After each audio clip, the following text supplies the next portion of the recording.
Hello and welcome to my channel Past the Fog, where I deal with narcissistic and sociopathic abuse. Today I'm going to be touching on the subject of covert narcissism. Covert narcissism is a more slick, sly, and kind of under the radar kind of narcissism. If you think of the word covert, think of covert operation, covert gathering information, covert anything. Covert narcissism, it's under the radar. You don't see it, generally speaking, in the person until it's often too late. You're going to notice with this type of person, a covert narcissist, you're going to notice that they don't like to be criticized. They will feel, with a covert narcissist, they will have a very critical spirit. And they will criticize everybody around her or him. But you're not allowed to criticize them. If you do criticize them in any way, even a small way that you might think is rather insignificant, or just rather a character, you want to help them with their character even, they will hate you for it. They will loathe you for it. And oftentimes they'll look to get you back, just for noticing one of their character flaws.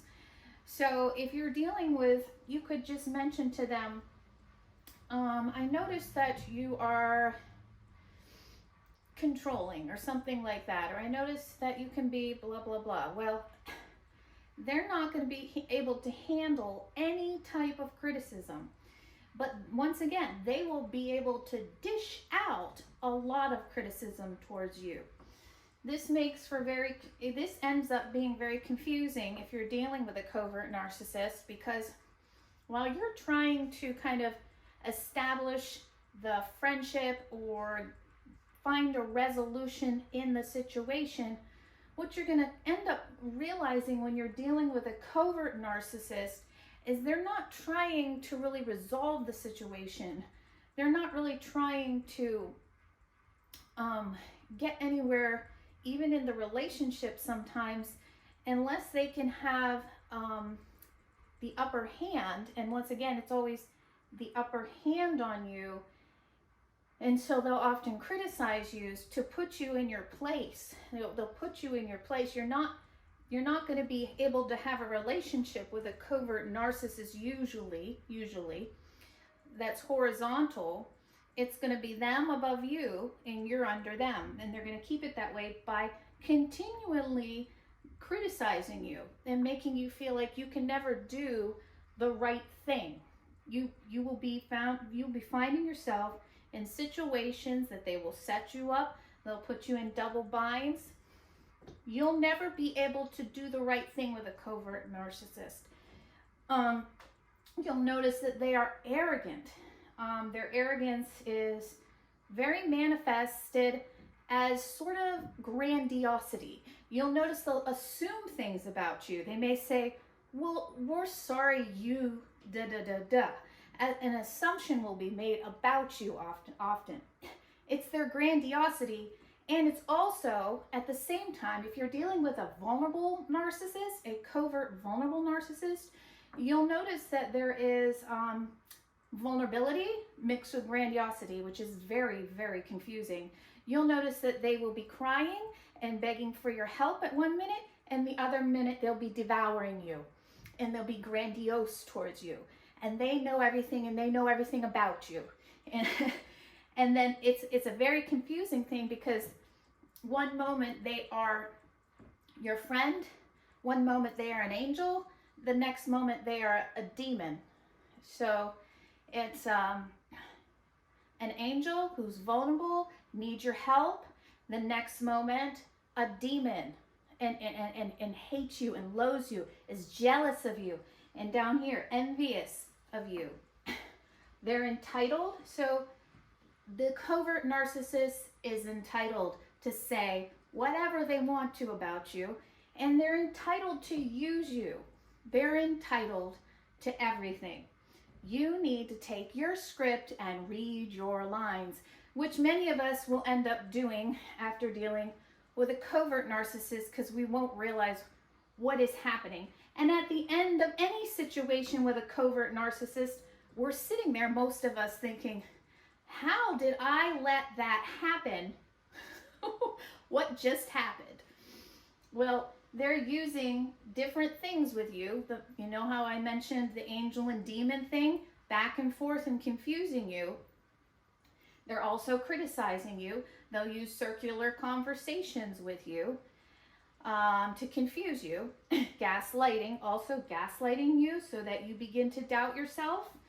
So you eventually, well, might as well take their script, right? Because after all, I'm not even sure what's going on anymore. Well, that's right. You need to take your script and you need to read your lines. And then they're also, obviously, a covert narcissist is very exploitative.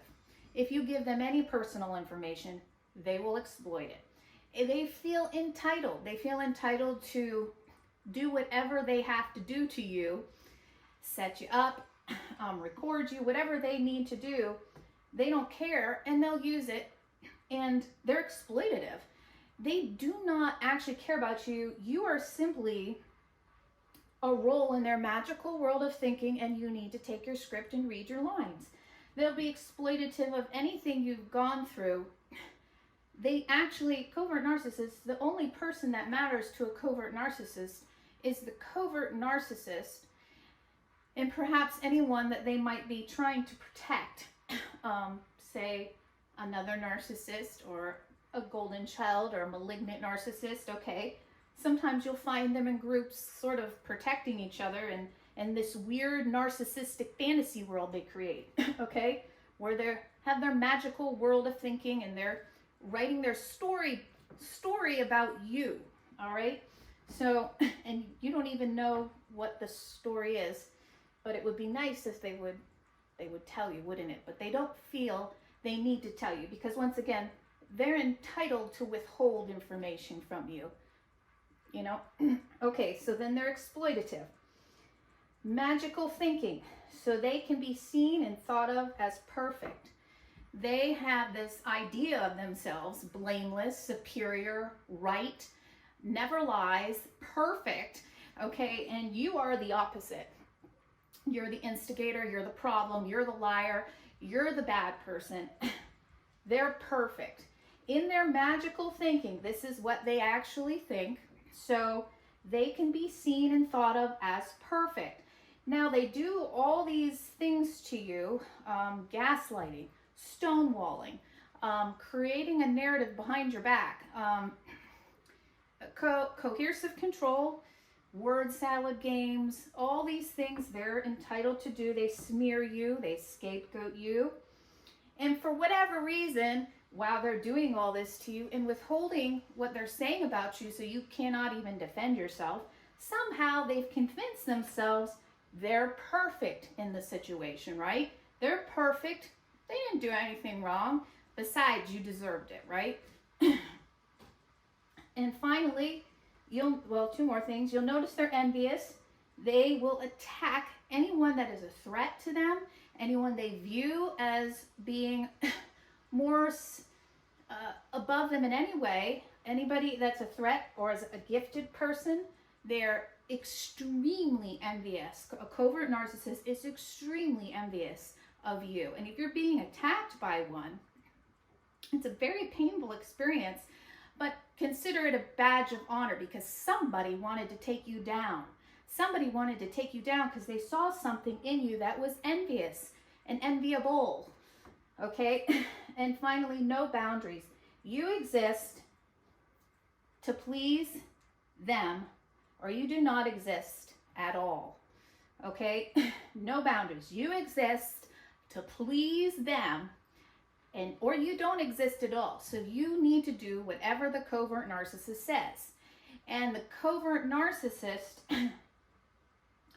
has to have her way or his way. Covert narcissism. They have to have their way. Who's pulling the strings? The covert narcissist. They have to have their way.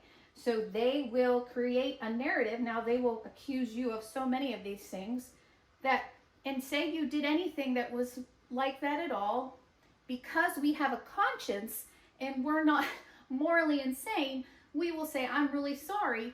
And but then they'll say, yeah, that's right. And you should be sorry. And then, because I didn't do anything wrong. And they won't admit to most anything. They just won't. Or if they do, they'll say, well, it was only because of you. And it was only because of, they justify themselves for their bullying. They're bullying you. They're targeting you. They don't have any boundaries. Again, you exist to please them, or you do not exist at all. So this is a quick summary on covert narcissism. Once again, you'll notice with the covert narcissist, the angel wanting to rescue you, supposedly, the angel wanting to be your friend, the angel trying to be nice to you, or something of that manner. And then you'll notice the demon that's feeding off of you, the demon that is gossiping behind your back, putting doubts in people's minds about you,